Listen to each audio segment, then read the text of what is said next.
ঘটনাবলী ঘটলো, তাতে একটা জিনিস পরিষ্কার হয়ে গেছে যে শেখ হাসিনাকে কোনো মতেই অ্যাকসেপ্ট করতে চায় না বাংলাদেশ। কারণ বাংলাদেশ খুব ভালো করেই জানে যে ভারতবর্ষ তাকে বন্দি প্রত্যর্পণের শর্ত অনুযায়ী ফেরাবে না, আর তার নিরাপত্তা নিশ্চিত না হওয়া পর্যন্ত ফেরাবে না। ওইখানেই খেলে দিয়েছে খলিলুর রহমান এবং তারেক রহমানরা। তারেক রহমান খুব একটা কথা বলেননি, যা বলেছেন খলিলুর বলেছেন। এখন এর মধ্যে আর একটা অঙ্ক আছে, সেটা হচ্ছে দেশের মানুষ যারা ভোট দিয়েছে, যারা ভারত বিরোধী, যদি শেখ হাসিনাকে ফিরিয়ে নেয় তাহলে তারা বিএনপির বিপক্ষে চলে যাবে। আবার যদি শেখ হাসিনা ফিরে আসেন, আওয়ামী লীগ দলে দলে মাঠে নেমে যায়, তাহলে একটা রক্তক্ষয়ী সংগ্রামের একটা আশঙ্কা রয়েছে। আর তিন হচ্ছে শেখ হাসিনাকে নিয়ে সিদ্ধান্তে আমরা কি বলবো, এটা দোলাচল, সিদ্ধান্তহীনতায় ভুগছে যে কি করা যায়। ভারত যে প্যাঁচটি মেরে রেখে দিয়েছেন এবং শেখ হাসিনা যে ঘোষণাটি করে রেখে দিয়েছেন, সেখানে তার ওই বেড়া জাল থেকে উদ্ধার পাওয়ার কোনো রাস্তা কিন্তু এখন বিএনপি সরকার দেখতে পাচ্ছে না। কালকে যে এতগুলো মিটিং হয়েছে, তার মধ্যে একমাত্র সৌহার্দ্যপূর্ণ মিটিং যেটা হয়েছে সেটা হচ্ছে সালাউদ্দিন সাহেবের সঙ্গে আমাদের দীনেশ ত্রিবেদীর বৈঠকটা। এছাড়া খলিলুরের সঙ্গে একান্ত বৈঠকে খলিলুর অত্যন্ত চেঁচামেচি করেছেন, খুব অভদ্র ব্যবহার করেছেন। খলিলুর কূটনৈতিক পোস্টে বসে, উনি তো কূটনীতিক নন, উনি কূটনৈতিক পোস্টে বসে যে ব্যবহার উনি করেছেন একান্তে, 1-to-1 বৈঠকে, এবং তারপরে তারেক রহমানের এখানে এসে তিনি যেভাবে আমাদের দীনেশ ত্রিবেদীর সঙ্গে কথা বলেছেন, একজন বর্ষিয়ান রাজনৈতিক ব্যক্তি যার দীর্ঘদিনের পার্লামেন্টেরিয়ান ব্যাকগ্রাউন্ড, যিনি দুবারের ভারতবর্ষের মতো রেলমন্ত্রী, ভারতবর্ষের মতো বড় দেশের রেলমন্ত্রী সাকসেসফুলি, এবং রাজ্যসভার ডেপুটি স্পিকার, হাসতে হাসতে এই কথাগুলো মনে করেই দিয়েছেন দীনেশ ত্রিবেদী বাধ্য হয়ে। যখন খলিলুর হাত পা সরিয়ে যখন চেঁচাচ্ছেন, রীতিমতো উচ্চস্বরে, যে আমাদের হাতে প্রত্যর্পণ করতেই হবে, প্রত্যাবর্তন বলা যাবে না, প্রত্যর্পণ করতে হবে, ওই হিসেব অনুযায়ী যতবার ভারত চেষ্টা করছে, দীনেশ ত্রিবেদী চেষ্টা করছেন যে এটা সম্ভব নয়, কারণ আপনারাই পৌঁছে দিয়েছেন, উনি বন্দী নন আমার দেশে, তাহলে আমার দেশে যখন উনি বন্দী নন, তখন ওনাকে বন্দী হিসেবে আমি প্রত্যর্পণ করব কি করে। এগুলো সমস্ত বুঝো এই যে তিনটে কারণ বললাম, এই তিনটে কারণের জন্য অবুঝের মতো ব্যবহার করছেন, এবং সেটা বিশ্রীভাবে চেঁচিয়ে যখন উনি কথাবার্তা বলছেন, তখন দীনেশ ত্রিবেদী হাসতে হাসতে বাউন্সার গুলো দেন। তারেক রহমান আগাগোড়ায় চুপ করে বসছিলেন কাঠের পুতুলের মতো। তিনি বুঝতে পারছেন না তার কি করা উচিত, এই সিদ্ধান্ত নেতায় ভুগছেন। তারপরে যে প্রেস কনফারেন্সটা আপনারা দেখলেন, তাতেও বডি ল্যাঙ্গুয়েজ আপনারা দেখলেন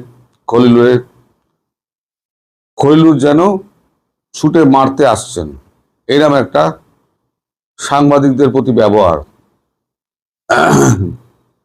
কোন কূটনৈতিক ব্যক্তির এই ব্যবহার কিন্তু শোভা পায় না। কূটনৈতিক চিঠিতে শব্দচয়ন এবং কথা বলার সময়তেও শব্দচয়ন, তার বডি ল্যাঙ্গুয়েজ সমস্ত কিন্তু মাপা হয়। এখানে উনি যা করেছেন সেটা সৌজন্যতার মধ্যে পড়ে না। মোটামুটি আমার যা আন্ডারস্ট্যান্ডিং, এই মিটিং এ থেকে অনেকে অনেক কথা বলছেন, আমার যা আন্ডারস্ট্যান্ডিং, তারেক রহমান ভারতবর্ষে আসছেন না, আমার যা আন্ডারস্ট্যান্ডিং। আর ভারতবর্ষের চিঠি কিন্তু ওনার কাছে পড়ে রয়েছে, খলিলুর সেটা স্বীকার করেছে। প্রধানমন্ত্রী হিসেবে তাকে যে আমন্ত্রণ পত্রটা পাঠানো হয়েছিল সেটা পড়ে রয়েছে, সেটা নিয়ে কোনো সিদ্ধান্ত হয়নি। এই গন্ডগোলটা পাকাচ্ছে হচ্ছে এই বিমস্টেকের সভাপতি হিসেবে তাই কারণ ডাকা হয়েছে। কিন্তু বিমস্টেকের সভাপতি একটা আলাদা প্ল্যাটফর্ম, যেটা হচ্ছে ব্রিক্স। সেই ব্রিক্সে ওআইসি কে ডাকা হচ্ছে, G7 কে ডাকা হচ্ছে, G20 কে ডাকা হচ্ছে, তারপর আপনার আরো যে সমস্ত বিভিন্ন সংগঠনগুলো আছে তাদের সভাপতিদের ডাকা হচ্ছে, ওনাকেও ডাকা হয়েছে। তাই তো প্রধানমন্ত্রীকে ডাকা হয়নি, সভাপতি যে আছেন সে সভাপতিকে ডাকা হয়েছে। সভাপতি প্রধানমন্ত্রীর সভাপতি হন। পরের বছর যখন উন্নত হবে তখন ভারতের সভাপতি লিখবে যে দেশ হবে, তখন কি মাননীয় প্রধানমন্ত্রী নরেন্দ্র মোদী লিখবেন না? এই সরল সত্যটা বুঝতে পারছেন?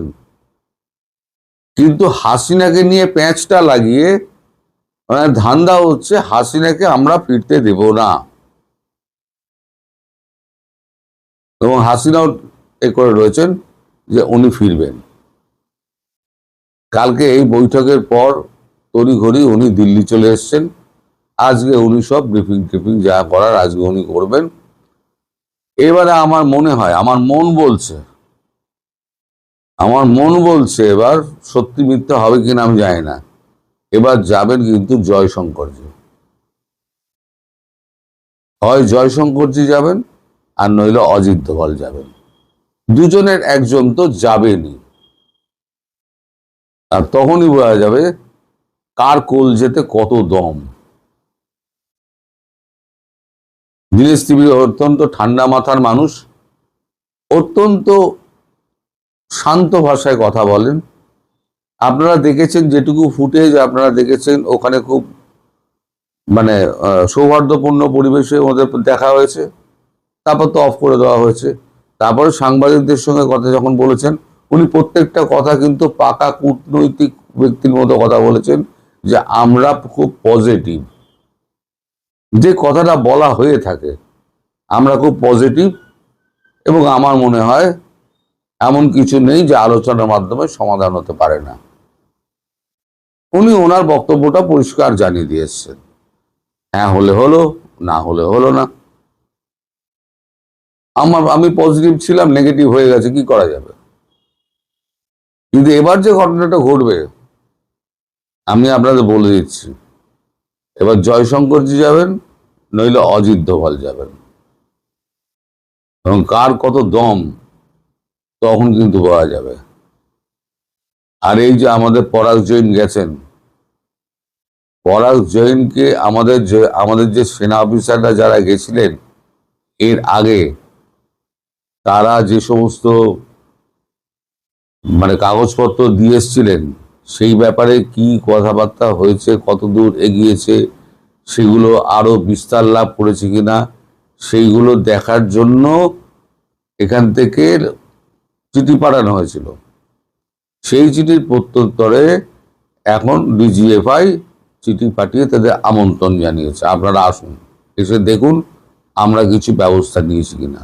হয়তো কিছু ব্যবস্থা নিয়েছেন, টেম্পোরারি হয়তো উচ্ছেদ করে দিয়েছেন, করে দিয়ে দেখাবেন, তবু দেখাতে পারবেন?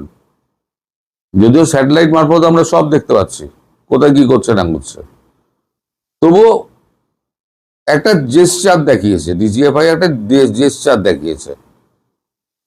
কারণ ডিজিএফআই ডিজি যখন সস্ত্রীক এসছেন ভারতবর্ষে, তিনি কিন্তু সমানভাবে আপ্যায়িত হয়েছিলেন, তাকে প্রচুর সম্মান দেওয়া হয়েছিল, এবং তিনি কলকাতায়, তিনি দিল্লিতে কিন্তু প্রচুর কেনাকাটা করেছেন। তার স্ত্রী, তিনি এদিকে মিটিং করছেন, তার স্ত্রী কিন্তু নিরাপত্তা রক্ষীদের নিয়ে প্রচুর কেনাকাটা করেছেন। আমাদের সঙ্গে পিপুল টু পিপুল কানেকশন খুব ভালো। মধ্যিখানে এই রাজনৈতিক দলগুলো এসে আর এই যে মৌলবাদীগুলো এসে এরা এসে পুরো ব্যাপারটাই ঘেঁটে দিয়েছে। মোট কথা আমার যা আন্ডারস্ট্যান্ডিং আমি আপনাদের বললাম যে এই আর আসবে না তারেক রহমান। উনি অন্য কারণ দেখিয়ে, কালকেও আমি বলেছি একটা একটা কিছু কারণ দেখাবেন। আজকে আমার মনে হচ্ছে, আমি স্থির বিশ্বাসে পৌঁছেছি যে উনি আসবেন না।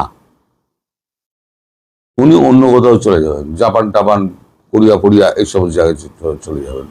অনেক জায়গায় আমন্ত্রণ রয়েছে, তো কোনো একটাই চলে যাবেন। দেখা যাক আজকে দিল্লিতে কি খবর হয়, দিল্লিতে কি রিপোর্ট করা হয়, এবং তারপর কার যাওয়ার সিদ্ধান্ত হয়।